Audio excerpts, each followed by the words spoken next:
আল্লাহ রাসূল সাহাবায়ে কেরামকে বলতেছেন, আমি কি তোমাদেরকে কি কি কাজ করলে গুনাহগুলো মাফ হয়ে যায়, চলে যায়, এমন কোন আমলের কথা বলে দিব?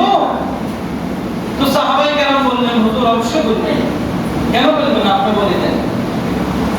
তো আল্লাহ রাসূল সাল্লাল্লাহু আলাইহি সাল্লাম বলতেছেন কি, চারটা কাজ। ইনশাআল্লাহ চারটা কাজ একবারে সহজ। তোমরা যদি চারটা কাজ করো, তোমাদের গুনাহগুলো আল্লাহ রব্বুল আলামিন ক্ষমা করে দিবেন, মাফ করে দিবেন। এক নম্বর হলো, তোমরা যখন ওযু করতে বসবা, তোমরা সুন্দর করে বসে বলবা, বসো আর এমনি ওযু করো, তোমরা বলবা বিসমিল্লাহির রহমানির রহিম। ও সহজ না? এটা কোন নয়? বিসমিল্লাহির রহমানির রহিম। আয় আল্লাহ করুণাময় পরম দয়ালু আল্লাহর নামে শুরু করতেছি ওযু। ওযুটা আমি পরম করুণাময় দয়ালু আল্লাহর নামে শুরু করলাম। বিসমিল্লাহ বলি ওযু শুরু করলাম। এরপরে ওযু করতেছি মা অবস্থা বললাম, আল্লাহুম্মা ফিরলি যামবি ওয়া ওয়াসি'লি ফি দারি ওয়া বারিক লি ফি রিজকি। আয় আল্লাহ আপনি আমার সমস্ত গুনাহগুলো মাফ করে দেন। আল্লাহুম্মা ফিরলি যামবি, আয় আল্লাহ জীবনে কত গুনাহ করলাম, সকল গুনাহ করলাম, হাতের গুনাহ করলাম, পায়ের গুনাহ করলাম, বুদ্ধি খারাপ গুনাহ করলাম, পা দিয়ে হাত দিয়ে হৃদয়ে গুনাহ করলাম। আল্লাহ ইন্টারনেটে লোকে কত গুনাহ, চোখ দিয়ে হাত দিয়ে আমি কাজ করে কিভাবে করে দেখলাম। ও আল্লাহ তোমার জন্য ওযু করতে বসে নামাজ পড়বো, আল্লাহ গো ওযুর পানি দ্বারায় আমার গুনাহগুলো আল্লাহ আপনি মাফ করে দেন। আল্লাহুম্মা ফিরলি যামবি, আল্লাহ আপনি আমার গুনাহগুলো মাফ করে দেন। একের সহজ।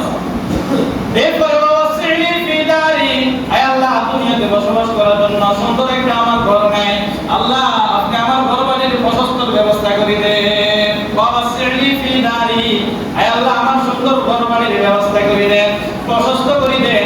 আমার ঘর বাড়িতে সদস্য অনুযায়ী আমার থাকার জায়গা নাই, আয় আল্লাহ আপনি আমাকে ব্যবস্থা করে দেন। ওয়া বারিক লি ফি রিজকি, আয় আল্লাহ দুনিয়ার বুকে উত্তম রূপে সুন্দরভাবে পরিবার পরিজন আত্মীয় স্বজন লইয়া, আয় আল্লাহ সুন্দরভাবে দুইটা রিজিক খেয়ে জীবন যাপন করার মতো রিজিক আমার নাই। তুমি আল্লাহ আমাকে ওইভাবে পাঠাইছো, আমি আল্লাহ সন্তুষ্ট আলহামদুলিল্লাহ। তবে আল্লাহ আমি ওযু করার জন্য বসি, ওযু করতেছি, আয় আল্লাহ আপনি আমার রিজিকের ভিতর বরকত দান করেন। ওয়াসি'লি ফি দারি ওয়া বারিক লি ফি রিজকি। কয়টা দোয়া হলো এখানে? তিনটা দোয়া। গুনাহ মাফের জন্য দোয়া, ঘরবাড়ি প্রশস্ততার জন্য দোয়া, এরপরে রিজিক বৃদ্ধির জন্য দোয়া। কোথায়? ওযু ইস্তেগফার। এটা আল্লাহ রাসূল শিখিয়ে দিয়েছেন। এরপরে বলতেছে, শোনো, যখন তোমরা ওযু করে শেষ করে ফেলবা, মোটামুটি ওযু শেষ, অঙ্গগুলো প্রত্যঙ্গগুলো ধুয়ে ফেলছ, এখন বলো আশহাদু আল্লা ইলাহা ইল্লাল্লাহু ওয়া আশহাদু আন্না মুহাম্মাদান আবদুহু ওয়া রাসূলুহু। এই দোয়াটা পড়ো, আল্লাহ আমি সাক্ষ্য দিচ্ছি পৃথিবীর বুকে একমাত্র আপনি ছাড়া কোনো উপাস্য নাই, হযরত মুহাম্মদ সাল্লাল্লাহু আলাইহি ওয়াসাল্লাম আল্লাহ তাআলা প্রেরিত বান্দা ও রাসূল। এই তিনটা কাজ করলা, চতুর্থ নম্বর ওযু শেষ করে যখন চলে এসো, এখন বলো আল্লাহুম্মা জাআলনি মিনাত তাওয়াবিন ওয়া জাআলনি মিনাল মুতাতাহহিরিন।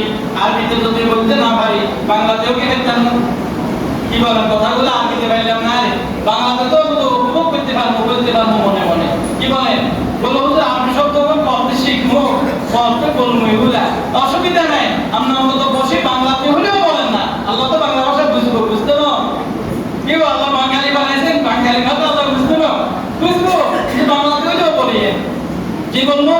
আল্লাহুম্মা জাআলনি মিনাত তাওয়াবিন, আয় আল্লাহ আপনি আমাকে তওবাকারীদের অন্তর্ভুক্ত করে দেন।